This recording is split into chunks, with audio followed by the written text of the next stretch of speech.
This is my The broadcast is now starting. All attendees are in listen-only mode. Good afternoon. I would like to say a big hello and welcome to everybody. I recognize many of you on the call, but you may not recognize me. My name is Amy Omang, and I am with ASPA, and I help facilitate our webinar series. So before I get started, I want to share a couple of housekeeping announcements. And bear with me just for a moment here. I'm going to get the slides ready and then we'll move on from there. Okay, wonderful. Okay, so a couple things to note. One thing is that large control panel on your screen. So you'll see a couple of icons to the left of the larger control panel and a couple to take note of. First of all, that orange arrow. That's going to open and close the larger control panel depending upon whether you want to see that larger control panel. And similarly, the round circle with the square monitor, that allows you to change the viewer mode of how you prefer to view today's session. And then there's a hand icon, and that one's really important because we want you to use that one during Q&A. This gives you the opportunity to ask a verbal question, and we would love to hear your voice, and I'm sure our two experts would love to hear all the hard questions that you might have for them. Some of them might be kind of fun and interesting too. Okay, another way to ask questions though, if you'd prefer not to ask a verbal question, you can ask a question or actually write in any comment or question or thought at any time during the session through the questions box in the larger control panel. And we will address your question at the appropriate time. We will have time for Q&A a couple of different times today. And then lastly, if you have any technical or other issues that you'd like help with, I can work with you on the back end, again, through that questions pane. Just type in your issue, and I will work with you on the back end for anything that might arise. So let's go ahead and move into the reason that we're here. We have two fantastic experts with us, and we're going to share the time with both of them, actually. So Alex Tremble Jr. and Kitty Wooley are with us today. I'm going to introduce them both now, and then we'll hand it over to Alex to get started. So Alex is a professional career and leadership coach. He's the author of the best-selling book, The GPS Guide to Success, and the founder of GPS Leadership Solutions. After receiving his bachelor's degree in sociology and psychology and his master's in industrial and organizational psychology, Alex went on to serve as one of the youngest federal government employees to create and manage the Executive Leadership Development Program for a cabinet-level agency. And following this, Alex has managed 3 government-wide executive leadership development forums across the U.S. and several mentoring programs. Okay, so a lot more with Alex.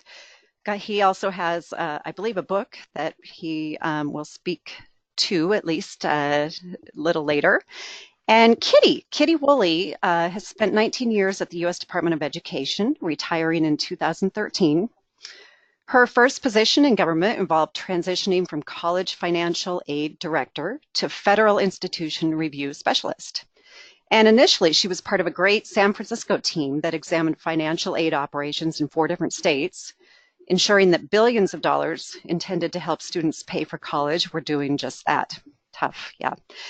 Subsequent positions in Washington, D.C. involved data analysis, risk management, project management, business intelligence, and several other positions within interagency mentoring experiences for executive branch budget staff. The Senior Fellows and Friends Network she began by convening after work in 2003 and continues to foster an atmosphere of trust that adds value through conversation and relationship among public service leaders at every level. So she's got lots of expertise as well. I am very happy to be a part of this webinar. And Alex, I'm gonna welcome you first. Welcome both of you, of course. But Alex, I'm gonna step into the background now and let you take over. Thank you so much, madam. So first things first, thank you so much, Amy, for allowing us the opportunity to come and speak today. And also thank you so much to Miss Kitty, who's allowing me to hang out with her on this webinar today. It's always great and always fun hanging out with you. So next slide. Okay, and just a reminder to, I forgot to remind Kitty and Alex, sometimes there'll be a slight delay in the slides, so there we are, but just want to give you that quick reminder. Thanks, appreciate that. You bet. So how I like to, how I like to start off all my my classes and workshops and so on and so forth is learning about who I'm talking to. So we have a couple questions, survey questions that polls that I like to ask you guys to complete really quickly. So Amy? You bet. So the first poll, we're going to ask what is your age range? So I see you're already answering. And I'm going to give you a few more seconds to do that. And then I see just about all of you. Can we get a few more votes in? We've got just about 80% of you. Okay, that's pretty darn close. Good deal. Let's take a look. Okay, so let's see. Oh, awesome. Your age range. Where are my results? Let me put those out here. I don't want to hide them. Well, okay, so I'm showing that we have the largest percentage in the 22 to 32 range, 41%, 28%, 33 to 43, 26%, 44 and up, and 5% younger than 21.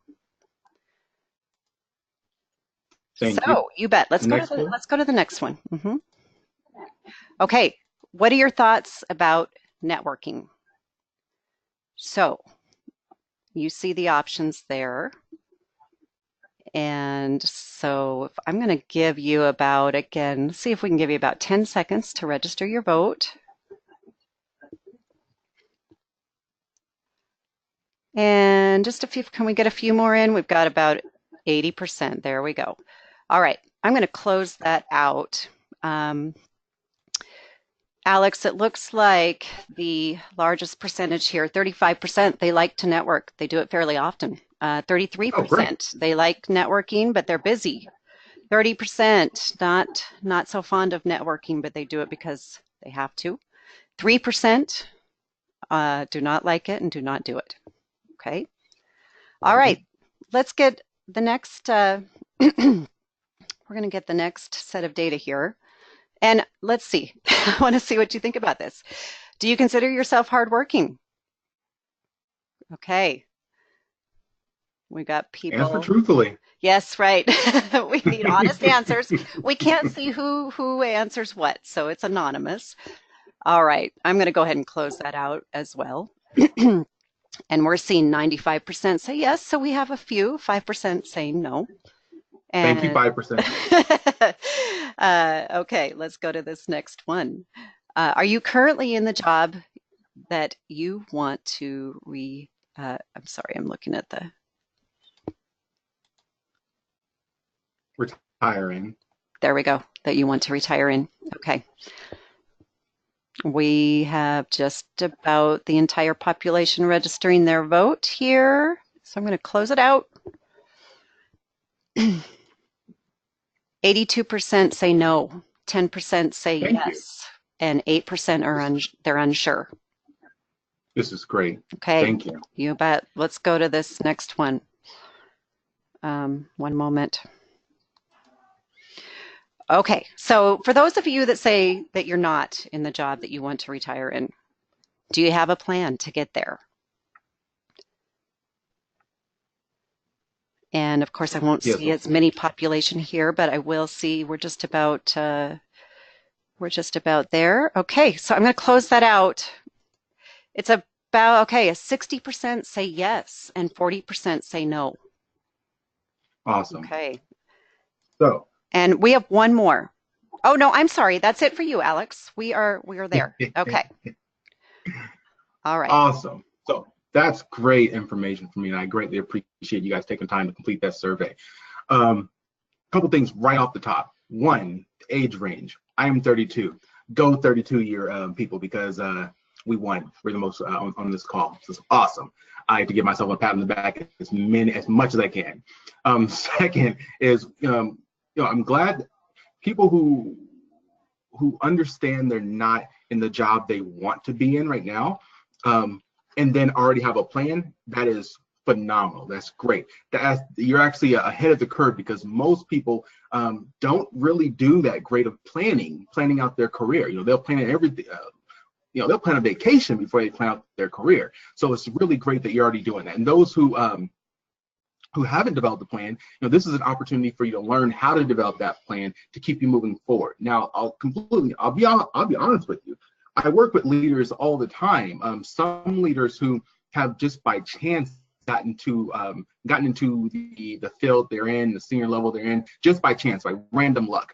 But I can tell you fairly certainty that that's not how it normally happens. And so normally people will have a plan, they have a strategy for developing to get them where they need to be and developing themselves.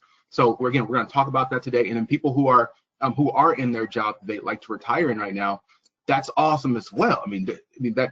But what you do want to do is realize that even in your job, if you're in the current position that you want to stay in for the remainder of your years, networking is still important, because one, you don't know the economy, you don't know what's going to happen. So you want to have as many people on your side as possible. And if anything were to happen, you want to have that network to fall back on to secure yourself. And also, there's always projects, programs, things that maybe you would like to do within your current job, that if you don't have a strong network to support you, to advocate on your behalf, to provide you with information that you may not have already known, you may miss out on those types of opportunities. So I think that the group that we have on this webinar today is the perfect group, and I hope that everyone in this conversation will gain something that they can take back and implement into their lives. So now we'll talk about who I am. Again, my name is Alex Tremble. I'm a leadership and career coach. That means that I help individuals, one, develop, in regards to coaching, career coaching, I help people develop a plan and a strategy for looking for the next job, whether they're looking for a job right now, or I have clients who are looking, who are perfectly fine where they are right now, but they want to do something completely different in the future, right? 2 years out. So how do we develop that strategic plan to get you there? And then on the leadership side of the house, I'm a trained industrial and organizational psychologist, and so I have a background in leadership development. So understanding what skills, what competencies one needs to be successful within their organization, or as a leader in general. So I help individuals identify their skills and some of their gap areas, and develop behaviors that they can implement into their lives to ensure that they're going to be seen as the leader they want to be seen as. And we could talk about that more in the Q&A. Can you go down a couple bullets? So yes, as stated already, I think when I was 24 years old, I was asked to create and lead the Executive Leaders Development Program for a federal agency. At no time did I believe that was actually going to happen when I got there, and they let me do it. So I started off my career in a pretty awesome place, in that all of my customers and then all of my mentors were some of the federal government's most senior level employees. And that's how I met Kitty and all these SCS across senior executives across the federal government, who then mentored me and taught me how to continuously grow my skills as a leader and be seen as a leader. And then finally, I'm also the author of the GPS Guide to Success. It's a book you can find on Amazon. It was a bestseller. I consistently and continually do workshops on that book, because it provides a very tactical and strategic way of reaching one's goals. Awesome. So I already spoke about that. So next slide. So the first thing, so I figured that, we're going to have a conversation about networking today. We're going to have a lot of cool questions that are going to come out. And so I thought for me it'd be best to talk about maybe some foundational things that we can kind of build a foundation and talk about networking on top of that. You're going to hear some great information from Kitty in a minute. So what I'll do is try to burn through these slides really quickly so we can have this Q&A and really get into the nitty-gritty of what you guys are talking about.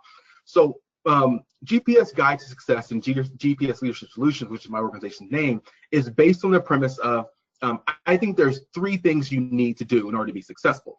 You need to have the G, which is goals. You have to identify your goals. Once you identify your goals, then you develop a plan. And then once you have a plan, you develop the strategy to implement that plan. So GPS. So when you're talking about goals, it's not only what you want, but it's why you want it. If you may have heard about this, the concept of 5 whys. So asking yourself, I want to be a lawyer. Well, why do you want to be a lawyer? Well, because I practicing law. Well, why do you want to practice law? Because I love helping kids. Well, why do you love helping kids? Well, because I think kids need to be protected and you ask yourself why so many times until you boil it down to that real reason why you thought you wanted to be a lawyer. And then once you have that real reason, so in this example, someone who wants to be a lawyer, they don't necessarily need to be a lawyer. What they're really focused on is, how do I help youth in a particular place of the world? And once you have identified that thing that you're really passionate about, there are so many different ways that you can go about reaching that goal. So yes, you may want to be a lawyer and you're going down that route, and then something bad happens. Let's say the corporation, you're going to be a partner in that company just blows up and it no longer exists. So then you may feel like, oh my God, everything I worked towards is gone. What I thought I wanted to do is gone.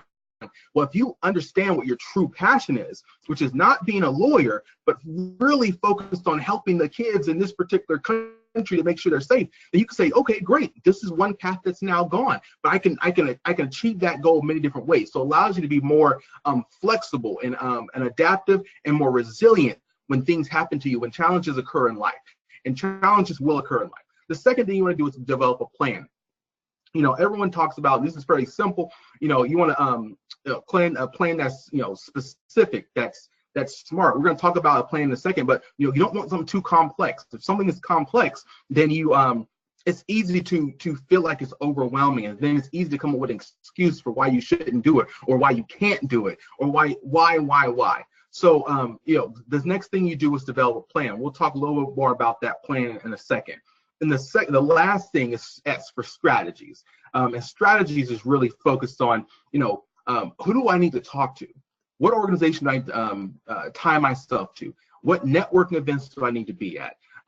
What projects should I take on right now to show that I have these particular skills that's going to position me for that the next rank up? So it's all those creative methods you can use to get to where you want. So again, GPS stands for goals, plans, strategies. And we can turn to the next slide. So as I tell organizations and people when I'm coaching them, GPS can be applied at the macro level as well as the micro level. So for an organization, macro being your life goal. So, if I think I want to be an astronaut, then I need to develop the plan. What do I really want to do? I mean, the goal, what I really want to do. The second thing is the plan. Okay, how am I going to go about doing that? And then third is the strategies. What creative things I need to do to make sure this plan actually happens. The same thing can be brought down to the micro level, which is organizational, right? So if you're ever working on a project or a program, this first thing you need to do, obviously, most organizations and people don't do it, is define what the goal is, right? Understanding exactly where you want to go. So once you know that, you can develop that plan to get there with the timelines and specifics and so on and so forth, and then all the creativity, the strategy. What do I need to do? Who do I need to start, positioning myself around? What politics are going on in the organization?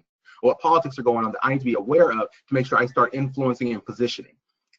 So that is the larger concept of GPS. And I like to provide that as a foundation. So when we're talking about networking, we can be very intentional, right? You can network as a, you can run into people all the time, right? And that is good, and that's great, and I do it all the time. I put myself in positions where I can meet random people. At the same time, I have goals myself, and so I've done this whole process for myself. What do I want to achieve? What's the goal, the real goal, specific goal? Then I develop my plan, and now I need to know, okay, who do I need to know? Who do I need to meet? Who's even tangentially related to and or tied to my goal, so I can ensure that I have a higher probability of success. We can hit the next slide. and Amy or Katie, Kitty, you guys can tell me if I'm going too fast. I'm just trying, again, I'm trying to get through so we can do the. All good. Yep, all good, Alex. Awesome, awesome. So this quote was provided to me in a training I did a few weeks ago by a senior leader. I really appreciate what he said. He said, you know, if our strategies are not in alignment with our goals, we will fail, right? You can press it one more time. If, you know, so the example I give, I don't know why, but I like car examples, right? So if we're sitting here in DC and I want to go somewhere and I say I want to go to California, then, well, shoot, there's many different ways to go to California, and I may end up in a random place in California. That wasn't my goal, right? My goal was actually to visit my friend's house in California. So in order for me to make a real plan, you know, use your GPS, you know, plug an address into your GPS. It's going to take you directly there, right? It's going to take you to the different regions, to the different states, to the different cities, to specifically that address. If you were to say, I just wanted to go somewhere on the West Coast, well, you can end up anywhere in the West Coast. When being California, anywhere in California, anywhere you want to go, okay, Victorville, California, anywhere in Victorville, California. But again, you have to be very specific. So if you say you want to be the executive of a company, you need to say, well, I want to be the CEO of a Fortune 500 company that deals with manufacturing that is based in these states, and then I have relationships with these organizations, right? And when you have something very specific like that, it allows you to kind of push out all the information and content that's not important to you right now, right? And so again, I like car examples. So it just, you know, just think about it right now. If you put something into your GPS, that is a specific address. It is going to get you there. And when you have that specific address, if a roadblock comes up, what does your GPS do? It rearranges. It'll provide you with an alternate route. If a detour comes up, it'll tell you where to go. It'll tell you how. It may be a little bit longer, but it'll tell you another way to get to that address. And so I try to make sure I drill down to everyone is, if you have a specific goal in mind, it helps you define your plan. And then when something bad happens or something challenging happens, it provides you an opportunity to say, okay, yeah, this road may be closed, but there's so many different ways for me to get here. I'm not going to be emotionally or cognitively drained if I know that there's still many different ways to reach my goals. And we can go to the next one. The last things I'll talk about really quickly is I thought I would just drop down some networking tidbits before our conversation started. And the first one being networking is about building real and mutually beneficial relationships. I can't tell you how many times I've met people who the first time they met me, I literally have someone meet me at a speed mentoring session, which lasted, maybe 2-3 minutes. And the first thing she said to me was, can you help me get a job? Well, I'm going to be completely honest with you. I don't know you. My name is important, right? Our name, our reputations are important to us, and they represent us. And so the first thing you do is you don't go to someone you don't know asking for something, and you don't just use someone in a networking relationship. You should find opportunities to help that person just as they're helping you. And I use this all the time. I use this example all the time. A friend of mine who was starting an online leadership magazine asked me for some resources, and so I spent a good 3 days just focused on developing this list of free resources that her readers could use, and reaching out to people and finding out how much it costs and so on and so forth. It was very labor intensive, I won't lie. And after that, I gave her the list, and she was completely appreciative. She said, wow, I wasn't expecting anything like this. And I provided a list of over 300 different leadership and career development opportunities. And she was just blown away. But the benefit I had was now I knew all those things. So I knew about all these different resources that you could use for free or very low cost. In addition, I met people. I met all these different types of people connected to all these different organizations. From doing that exercise, I ended up being published on 2 international leadership magazines, and I was invited to do some consulting work in Europe. And it's just because I took the time to try to help someone else, I benefited as well. So you just think about this. You just think when you're helping someone, you're not just helping that person, right? You're actually learning something. You are developing skills yourself. You're having your own experience. So just think of it that way, instead of always trying to think, what can I get from that other person? Because that can turn people off very quickly. There is no right way to network.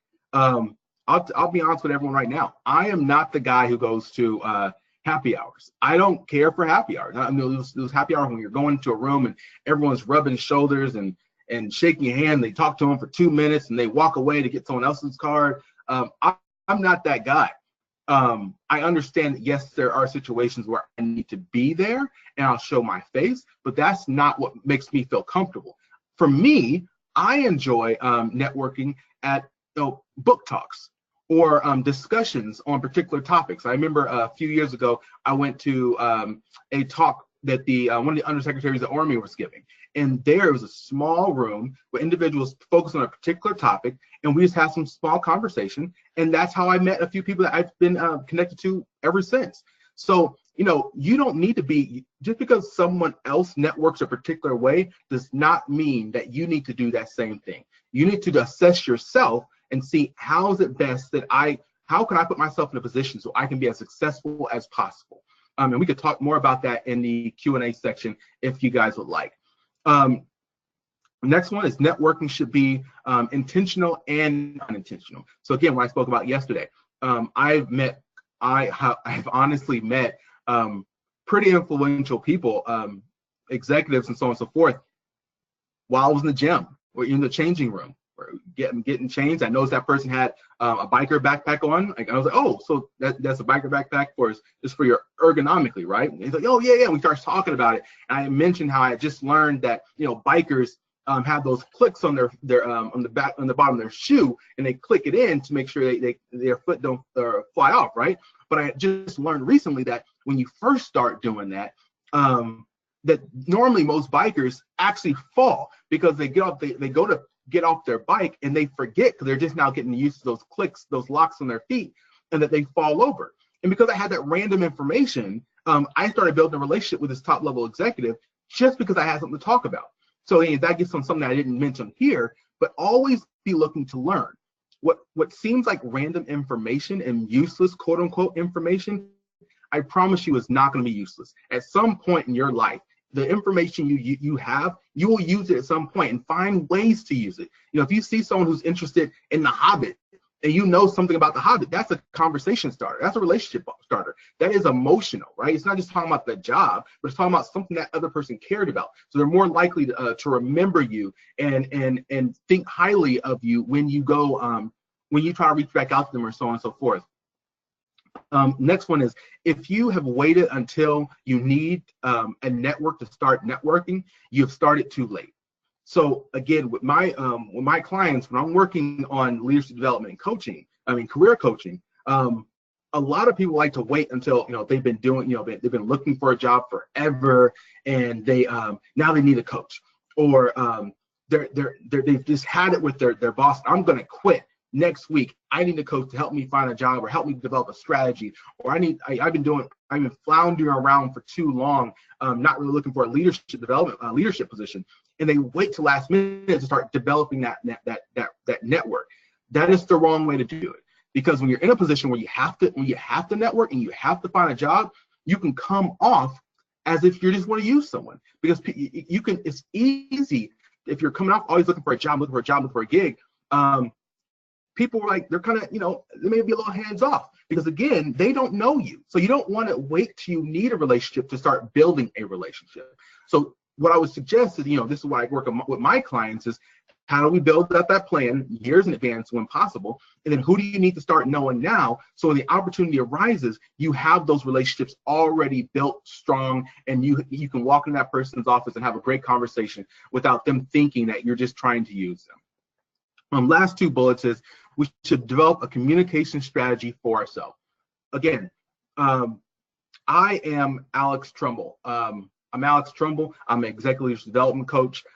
I'm a career coach, and I have particular skills, and I focus on particular areas, industries. When I'm meeting new people, I have a very particular way I introduce myself, and that's because I built my brand. And so when people talk to me, people talk about me, and people talk around me, they know Alex is great at leadership. Alex is great with teams. He's good with bringing people together and facilitating conversations and facilitating things.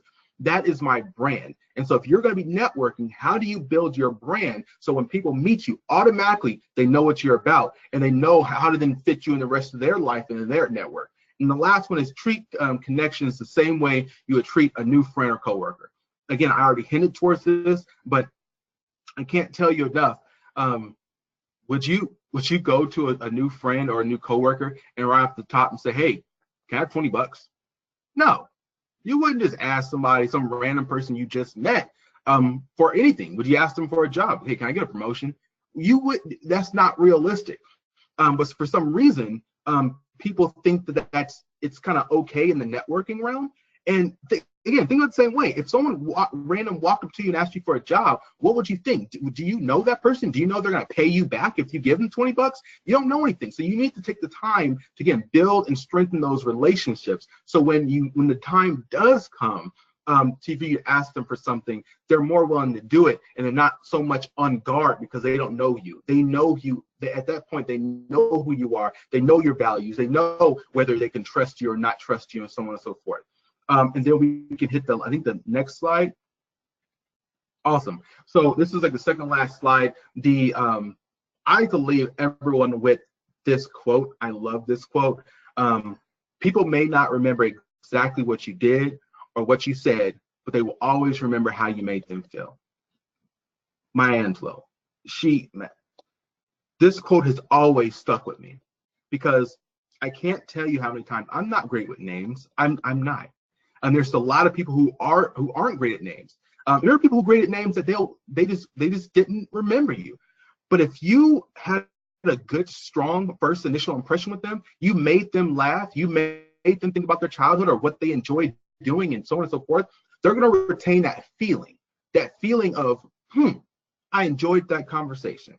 Whether they remembered anything you did or not, they're going to remember that feeling. So what I strongly suggest is that you guys take the time to focus on, again, building the relationship and not be so transactional. And I'll be quiet now.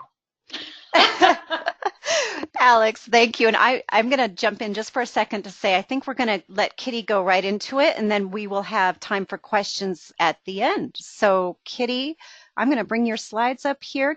Bear with me just for a moment. And welcome, Kitty. So we're excited. Thank you, Alex. We'll come back to questions, you guys, but that means the audience. You guys can type in your questions at any time. We've already had a couple come in.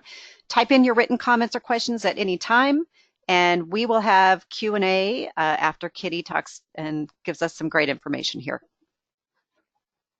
Thank you, Amy. Hi, everybody. It's great to be with you today, and Alex, and everything he said is true, and I've seen him do it, so believe it.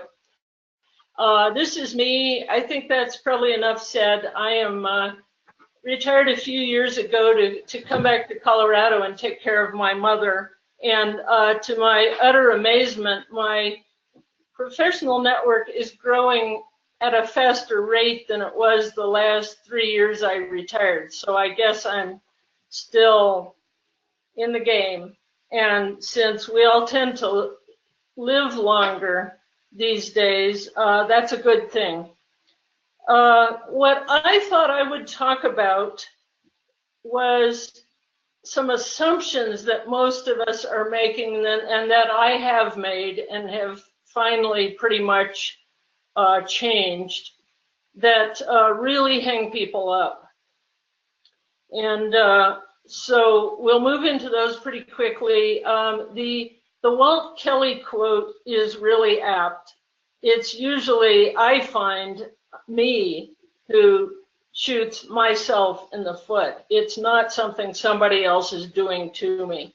And so what I'd really like to propose is that everyone think about making these mindset shifts now rather than waiting until you know more, have more experience, are more expert, and so on. Next slide, please.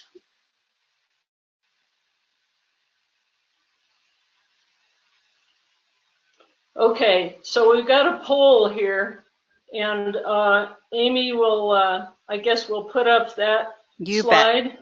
You bet. Thank you. So, yes, here's the question. What has been the biggest barrier to having the network you want? Same goes. Let's see if we can get most of the audience here to register their vote. And you see the options there. We've got about half of you, so I'm going to give it a few more seconds, see if we can have a greater participation here. And if you don't see something that describes you, then put what does describe you into the chat real quick. Great. Yep. Thank you, Kitty. There's only room there for those 5, so that's right. If there's something else that pertains to you, please type it in. Okay, that shows I've just got about everybody here. I'm going to close it out. Let's take a look. All right, so we have the largest percentage, 39%, Kitty, are knowing, but they're feeling awkward. 32% are not knowing how to go further. 22% are not knowing, which people are relationships to prioritize. 5% not feeling a gut level reason to build one, and 2% not enough time and energy. So there we go. Okay, great. Next slide, please. There we go. So that's really interesting. I wasn't sure that I would have guessed this, but I wasn't sure that what your experience would have been. I think the goal, there are 2 things.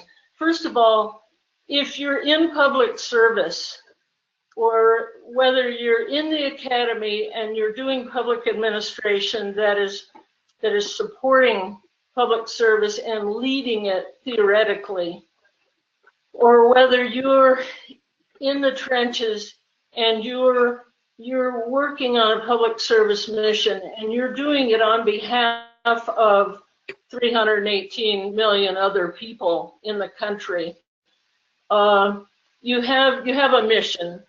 And even if you haven't had a chance to do the kind of reflection and work that Alex is suggesting, I really think the goal should be to create a joyful space where your talents can keep unfolding. The reason why is that, life may be long, and the majority of the people I know weren't really feeling a lot of passion or a lot of joy. What they're feeling is a lot of tiredness, overwork, uncertainty, maybe a little depression about where their career isn't going this year or whatever. And those are fixable. The thing to do, though, if you're trying to build a sustainable way to keep building relationships, professional relationships over the rest of your life, and you need to make it joyful. You need to make it pleasant for yourself. It has to be a win-win situation. The mission and you, both things matter. And if the networking, just the word, makes you crazy, then drop the word and think relating. And Alex just told you a lot about how he goes about that, and it's very good advice. If you take nothing else away from this presentation, it's the middle section of this slide. And I'll say it out loud: practice giving yourself as much respect and permission as you can stand. Now, I made that up. I think it's true. And the word practice is used intentionally. It's not a once for all time thing. We have times when we feel really confident and we can just make things happen, and we have times when we don't. And we may feel inferior, we may feel like an imposter, whatever it is. It's very, very important that everyone keep practicing this, regardless of what other messages you sort of took in K through 12 or college or your first job. It doesn't matter. You need to believe this.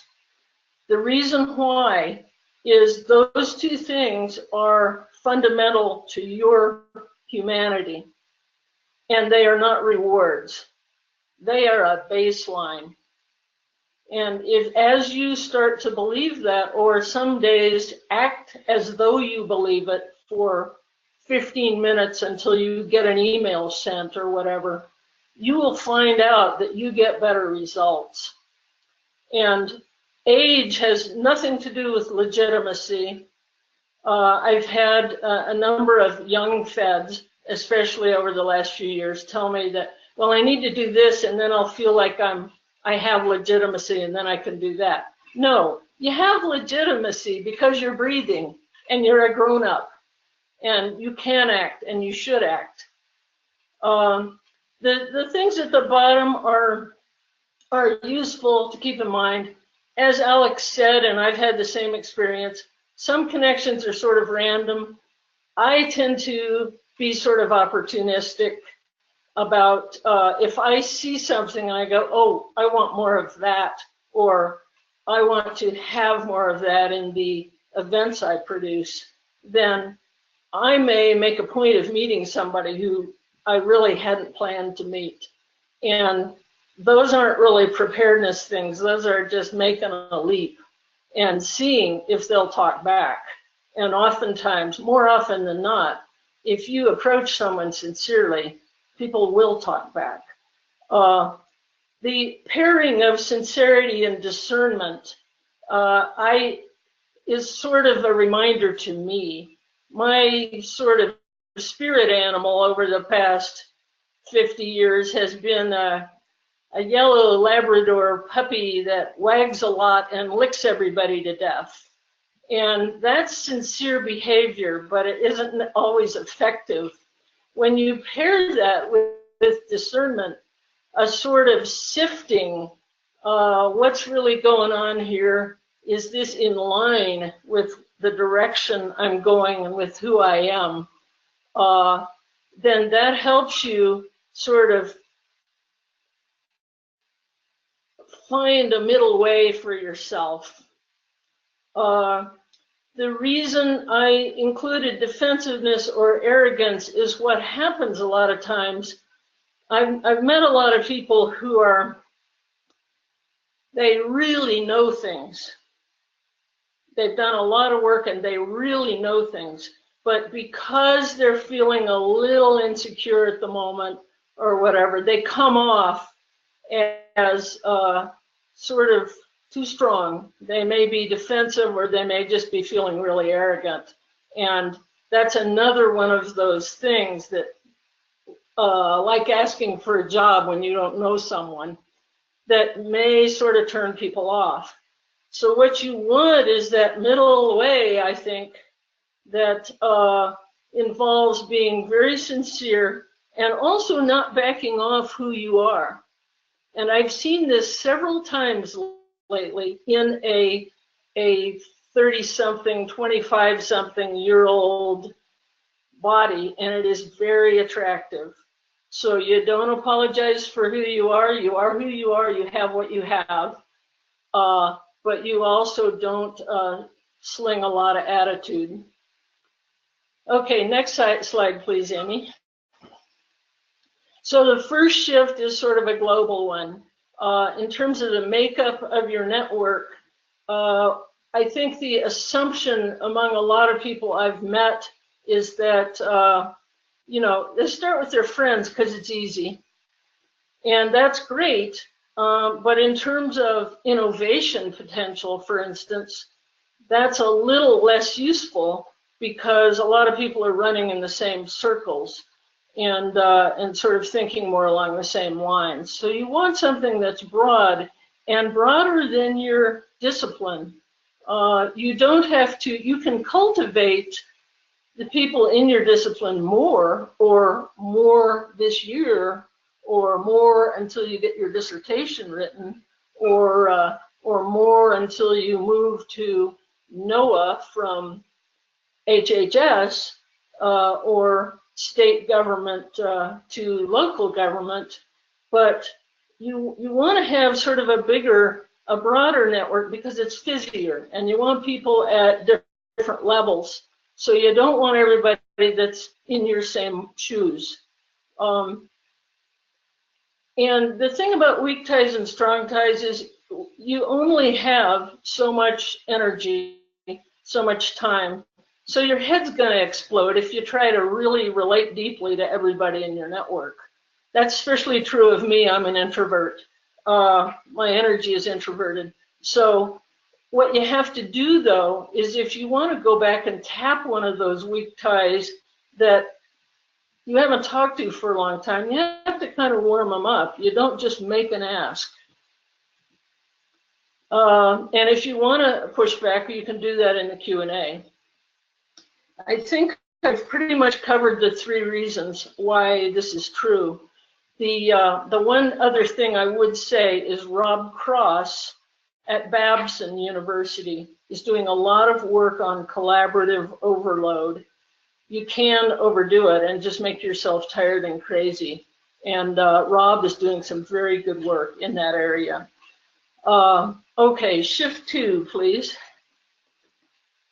This is really important. You don't need to wait for someone else to create opportunities. If you read that they're going to enable you to make connections, that's baloney.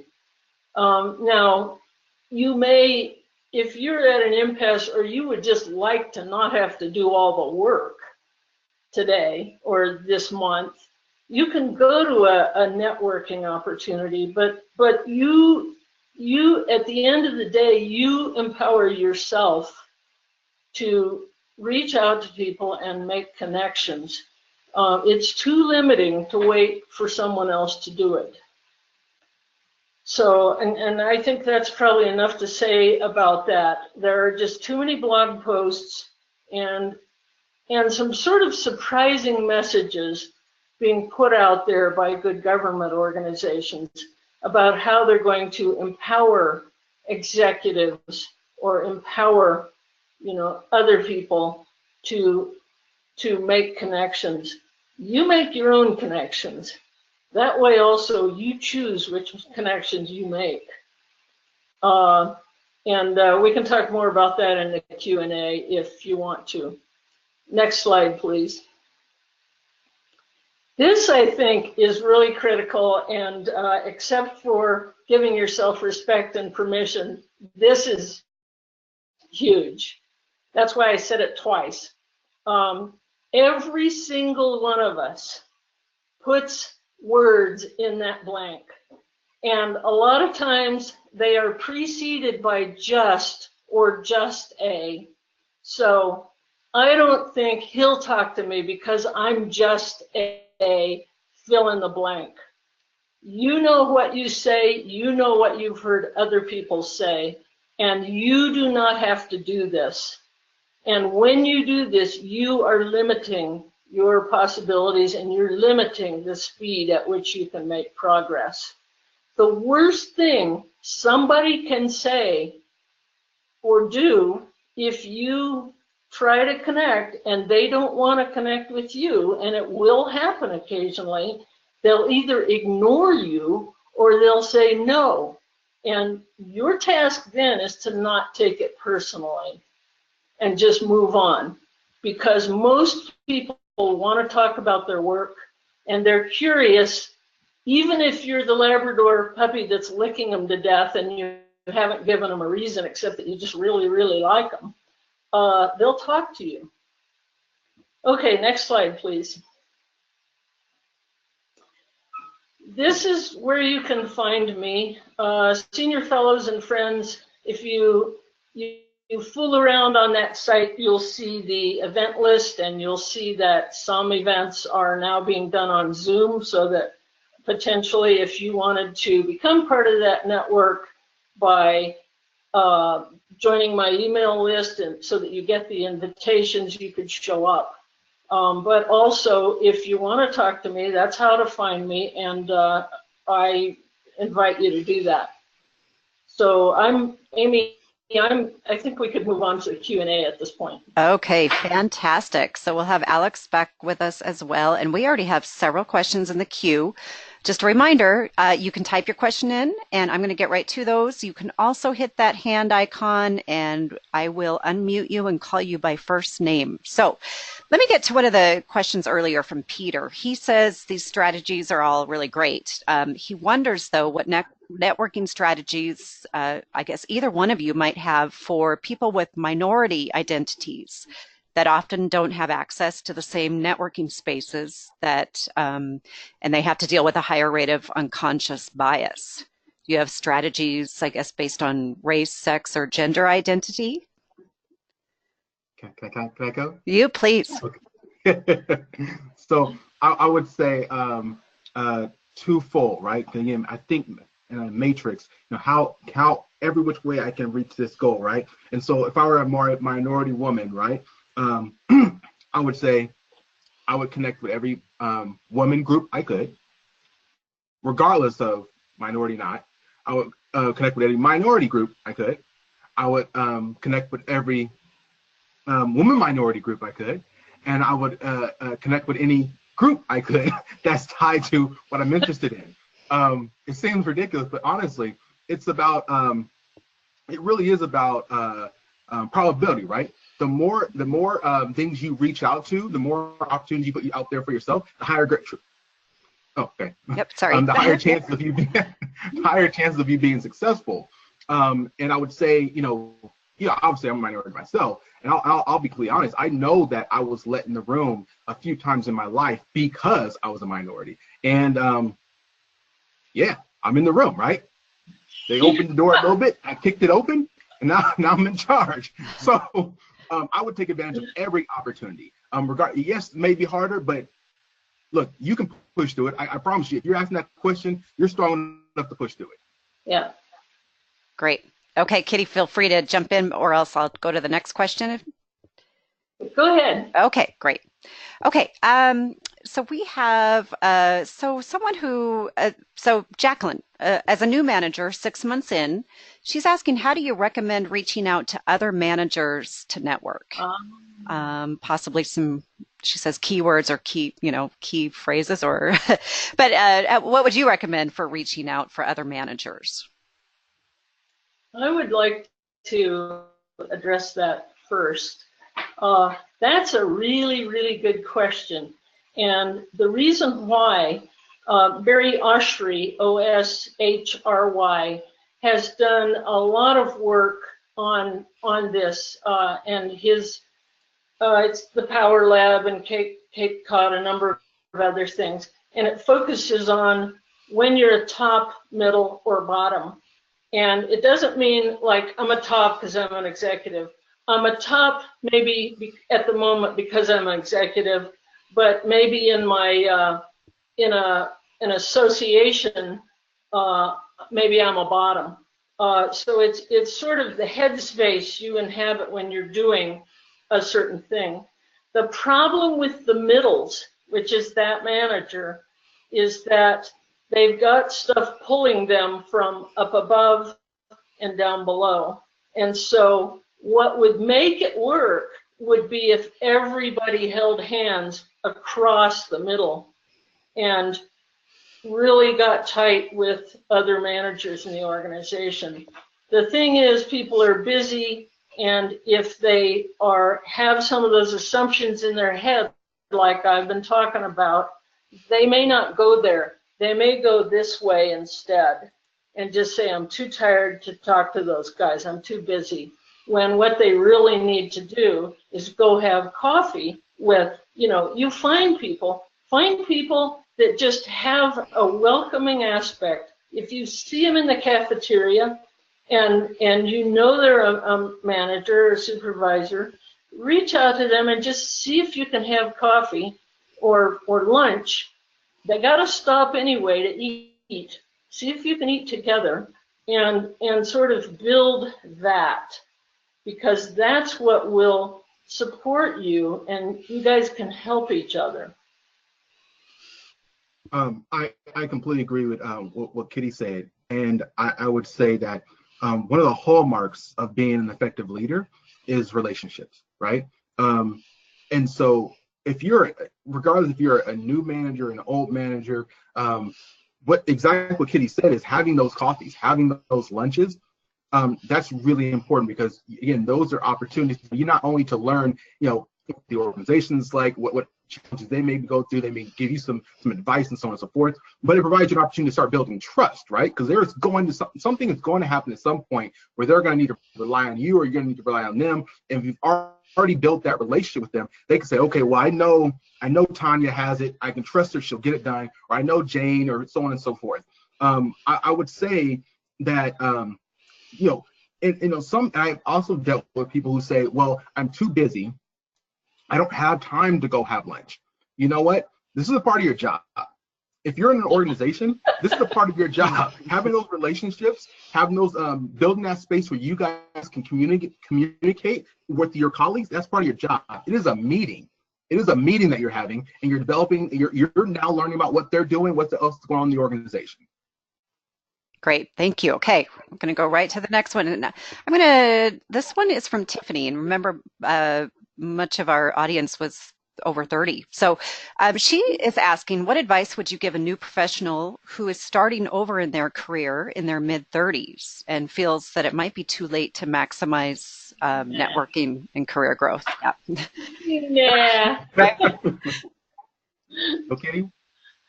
It's never too late. I think you have to kind of go through the GPS process that Alex laid out and think about why you're changing. What are the associations or groups that might sort of help you break into that career, and start meeting some people, and don't worry about your age. This assumption, go back to shift number 3. I don't think somebody will talk to me because I'm fill in the blank. That's what I'm talking about here, is that assumption. Okay, Alex, you're nodding your head. What do you got? No, again, you and I are in complete alignment. I would say, look at the slides that both myself and Kitty shared, and did anything, aside from my poll question, did anything have anything to do with age? Nothing. Because everything that we did, all the strategies we talked about, none of that is tied to age. You could, if you were 86 years old, if you were 136 years old, if you were 15 years old, everything we talked about, you can do right now. So yeah, like Kitty said, don't hamper yourself or burden yourself with your age, because I mean, honestly, you said you're 30 something. That's not that's not old enough anyways. I'm 30 something. Don't say that. And Alex and Kitty, are you guys good with going past the hour? Because we have a lot of questions and I'd love to keep addressing them. Great. Okay. So Rosa, she's interesting perspective here. She feels that within her network, people tend to use her to connect to higher profile people. But how can she elevate her own profile so that people want to connect with her? Okay. Interesting. Yeah. So I would say use that to your advantage. I'll tell you an example. So in a former job I had, my supervisor was very powerful, very influential. And so I'll be completely honest. People used me to get to him. But they very quickly realized that, oh, wow, Alex knows a lot of stuff. He's the one who's actually getting everything done. And so those relationships that people they thought they were using me to get to him, I positioned it in such a way that they realized that, oh, I'm the one they need to be talking to. And I use those opportunities to say, again, my whole life is about finding an excuse.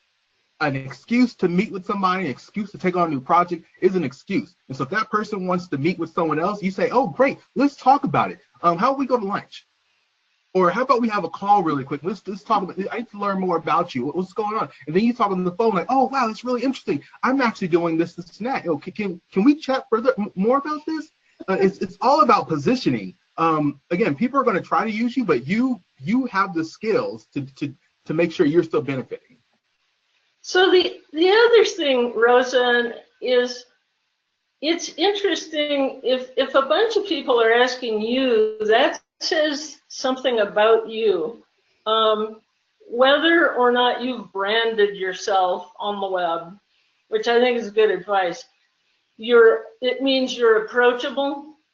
It means you know people who can help at a higher level. So, and it may say something else about your personality, and I don't, or the way you work, and I don't know what those things are because we haven't talked yet.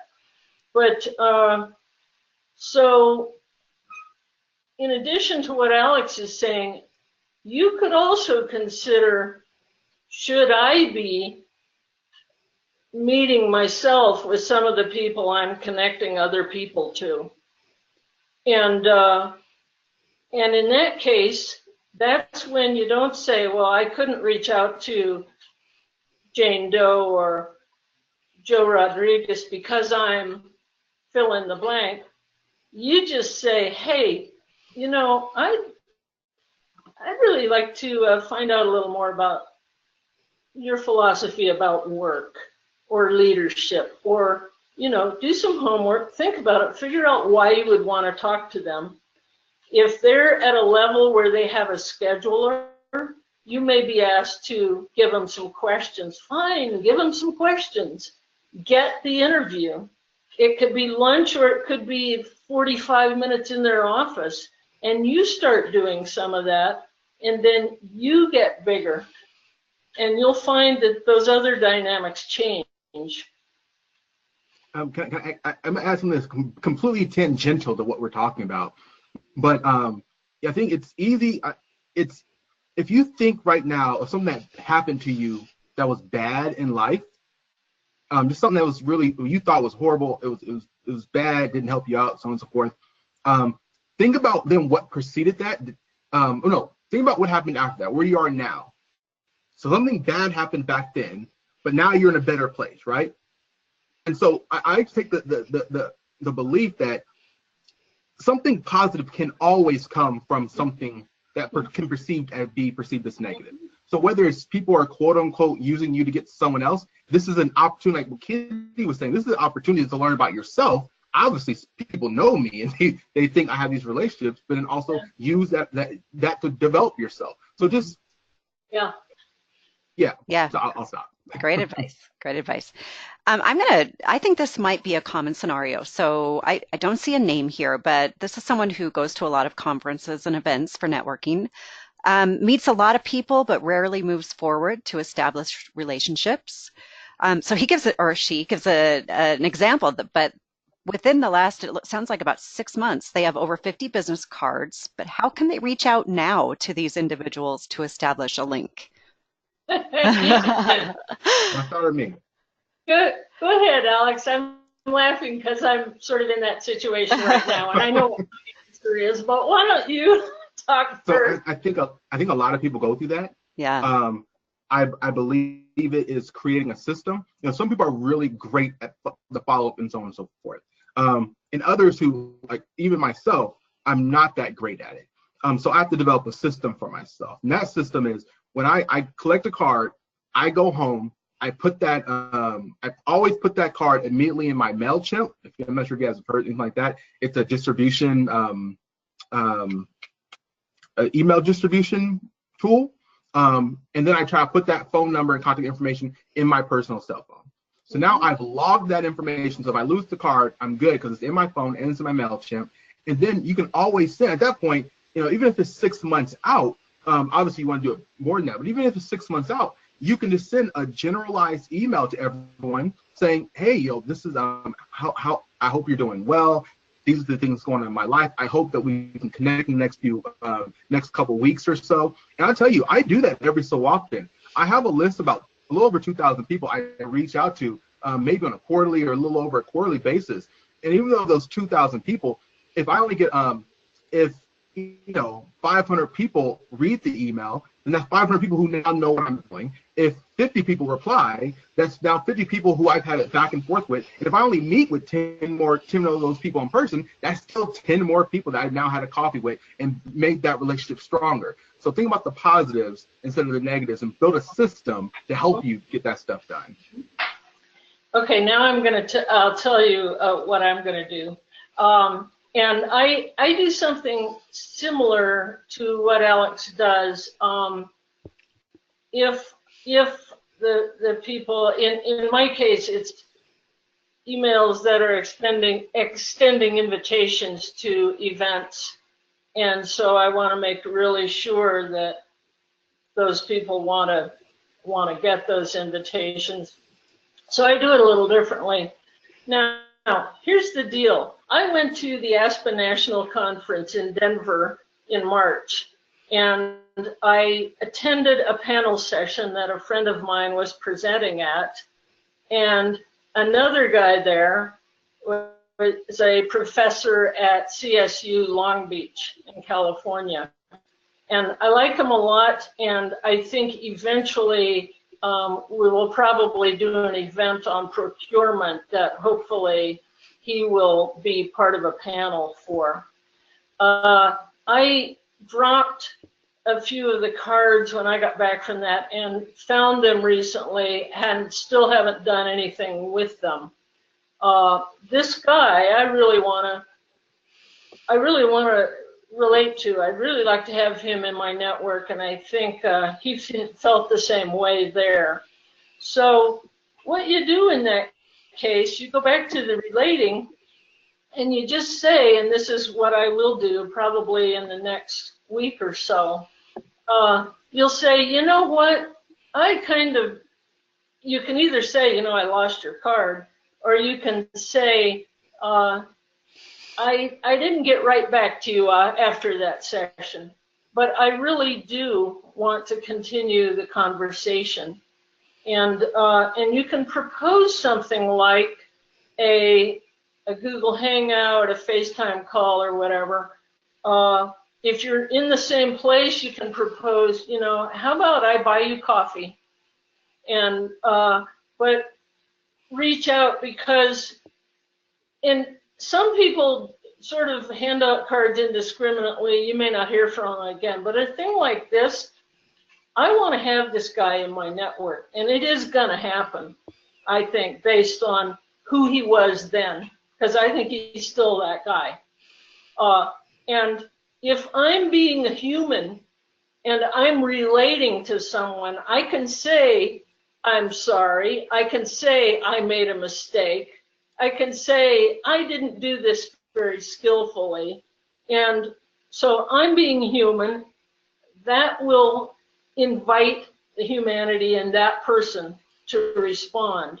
So it isn't over. Things are much more malleable, much more moldable than people think. You just have to sort of quit worrying about if you've been told that it can only happen this way, then you need to start throwing out statements like that and just believe and experiment with the clay of your network. Great. Can I add one last thing on that or two last things, two small things. One is, so also, if you can put their information in your cell phone, the normal little note category, make a little note. What did you enjoy talking about with that person? If they have, the leadership, or they have great kids, have something so you can remember when you reach out to them, you have something to tie it down to, right? The second thing is, again, what's the worst that could happen? Yes, that's right. You write to them and they pick up and they respond back, then great. Then you write to them and they don't respond back, then you're in the same exact boat that you were before. So there's nothing negative that could happen. Yeah. Right. Great. So, okay. So I'm going to combine two questions here because they're very similar. Amanda and Tao, they both speak to how do you, your advice, I guess, they talk about age, but we've already talked about that, but also how to be taken seriously when you have a very little experience. So you're trying to jump, and the other one's trying to jump from the educational credentials but lacking the professional experience. So what's your advice for them in trying to obtain management positions? So taking a step into the management world. Okay, so I'm actually hearing a couple of different questions there, Yes. and especially on that last one, I'm going to defer to Alex.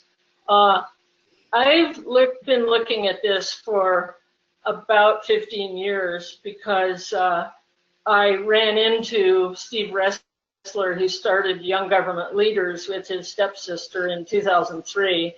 I met him in 2005 at the Council for Excellence in Government. And subsequently, I helped that little network do some professional development events for a couple of years by finding them speakers, and was on their advisory board for a while. So I saw some of these dynamics close up. And I also thought about this in preparing for this website or webinar. So here's the thing.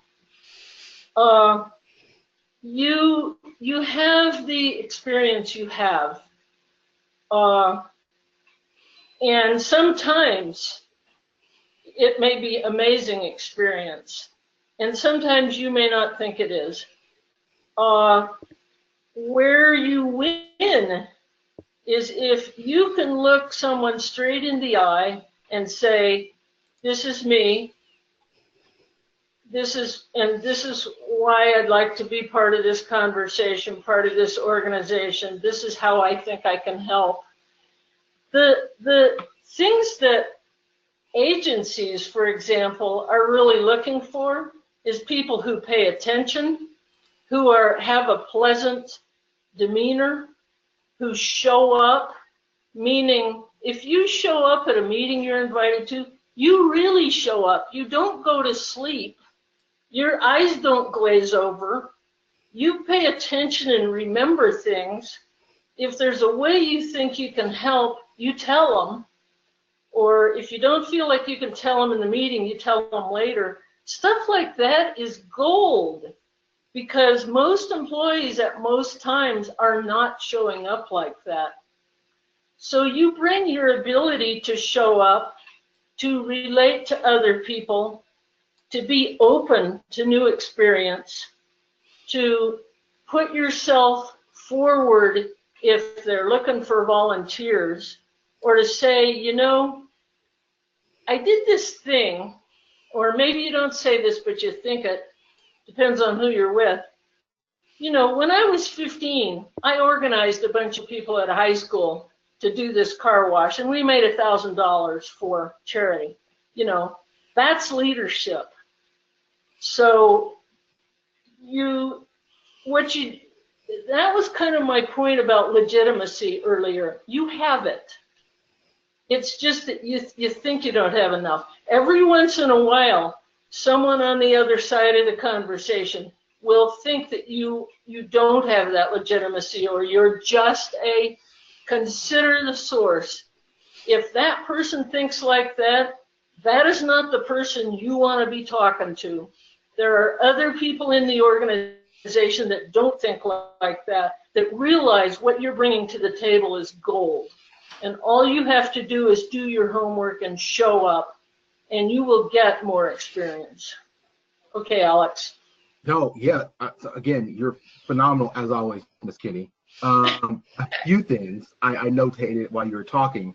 One, I understand where you're coming from, madam, because I started there, right? At the age of 24, I created and then went on to manage an executive leadership development program for a federal agency for 4 years and 3 government-wide leadership development programs. So I was teaching the government's top leaders how to be leaders at 24. So I completely understand where you're coming from. And the thing is, no one knew how old I was. No one knew what my grade was. You know, these are quote unquote SES top level executives. I was probably one of the lowest ranking people in the agency. I was a GS4 at the time, right? But did anyone know that? No, because of how I carried myself. I was very professional. I asked good questions. I put myself out there to say, hey, you know, if there's something I didn't know, I understood I didn't know it. I didn't assume I knew everything, but I was also very comfortable with asking other people, What are your thoughts on this? What are your expectations? How can I best benefit you? What are your, I ask questions. Way too many people are afraid to ask questions because they think it makes them look weak or they're not smart. And I will be the first person to tell about anyone in the room that, hey, I don't necessarily know this, or you're the expert. How do we find the answer? How do we work together to find this answer? So the first thing is how you carry yourself. And then I'm going to completely contradict myself right now and saying, never say you don't know, right? It's always, okay, I can figure out, or let me look into this, and so on and so forth. So not necessarily say I don't know, but I'll look into this, or what are your thoughts on it? What are your expectations? How become, it's never about saying I don't know something, because I don't know triggers something in someone's mind like, oh, I can't go to this person anymore because they don't know what they're talking about. I'm gonna go somewhere else. Versus saying, let me look into that. Well, that's interesting. I'll circle back around you, and things like that. The next thing is, yes, you may be making a career transition, but what I would say is, what do you now bring to the table that other people who've always been in that stovepipe industry don't have? You're unique. You bring certain things to the table now that they don't have. And now it's about crafting that message and that strategy to utilize what you have to make you more successful. And again, that's what I do with my clients, is identify what their strengths and the experience they have, and create a pathway, a strategic plan for them to get to where they want to be, regardless if it's a different industry or not. Lastly is, I love that Kitty keeps talking about just because, again, so many people cut their legs underneath. They cut their own legs off because it's always just works everywhere, right? Yeah. Oh, I'm just an intern, I can't do anything. Or I'm just a manager, I can't do anything. Or I'm just the secretary of a cabinet level agency, I can't do anything. I'm just instead of saying something like, well, as an intern, I can do such and such and such. Or as a manager, I can do such and such and such. Or as a secretary, I can do such and such and such. As or something like that provides a new opportunity. It opens the playing field versus saying, well, I'm just which closes it down and doesn't provide you much flexibility. So, I'm thinking, and I really love what you just said, because even as an intern, even as an unpaid intern, one of the things I have seen an intern do is and they did use just, but I'm just an intern, but you know what? I could tell you how to recruit interns and keep them longer. Mm-hmm. Well, you know what? That intern's the only person that can really tell you that inside story. You can go, oh, I think this, but they know because they're living it. So there's also that. One of the things I wanted to say quickly, because I was thinking about it while I was listening to Alex, was, so the thing about his having done that, the executive programs at that age and grade level, I mean, it was astonishing. When he finally told me what grade level he was, I was just astonished. It wasn't relevant. It was just an interesting thing that he told me. One thing that did happen, and I remember, Alex, you came over to my office from your agency and we were sort of whiteboarding stuff because you were suffering from an executive's farther up the chain. They had a problem. They could not see you as anything else but your grade level. So they liked what you were doing, but they wouldn't promote you. And they were sort of blocking you because they're going, oh no, you're this age, you're this grade level. So they were seeing the stuff that really was not relevant. And I remember it took you a while to work through that. And I'm wondering, I'm assuming you used the GPS. That's really sort of when you fine-tuned that strategy, and you used it to dig yourself out of that stuck place. Is that right? Yeah, 100%. And this is what I was talking about earlier, where every bad event in your life, there is an opportunity for something that's positive. It's an opportunity. Don't mean you have and you have to make the right choice, but there's opportunity. And so when I was going through that in my career earlier on in my life, it was hard. It was hard to go to work. I was so demotivated, unmotivated, and it was coming down on me all the time. And so what I did was, I said, okay, well, how can I use this opportunity to benefit myself? I wrote a book. And when I wrote this book, I had to research and learn more about leadership. And I actually, there's my book was edited from leaders and leadership development people from over 17 different countries across the world, including Iran and South Korea. And I developed relationships with those people because of that quote unquote bad event. It inspired me to do something else to better myself. And then right when all that stuff happened, now I have a book, I have a coaching practice, and it's all because of that quote unquote bad thing. So always look for things to be an opportunity versus something that's going to push you down. So it's also the case that when you're doing work like that, and you're doing, this is in addition to your job, you're sort of doing that other work, you're setting some momentum going. So the work is producing movement, even if you don't know where it's going to end up yet. So the work in itself and the thinking are really useful to do, because there are just some basic principles about energy and momentum. And if you're stuck, where's your momentum? Well, you're stuck. You don't have a lot of momentum. But as soon as you start doing some of these other things, like on your own time, that are focused on professional development, yours at the moment, it gives you some momentum that starts going someplace. Right. 100% agree. Great. Well, so this is Amy again. Fantastic conversation. There are still some questions in the queue, but we actually have to wrap it up with another commitment we have on the platform. But what I will say is everybody received a copy of the handouts, and I'm sure Kitty, so your contact information is on each set of handouts. So I'm sure, I don't want to speak for you, but you'd probably welcome anybody who has additional questions to get in touch with you, Kitty, and both Kitty and Alex. So any final comments before I close it out? We'll have an evaluation upon the closeout. Any final comments from either one of you, both of you? Well, I just really like to wish everybody good luck, and because this is hard stuff, and I think it's harder. To me, it was hardest when I was 27. It was just, and so I've just, it's gotten sort of slightly easier over the years.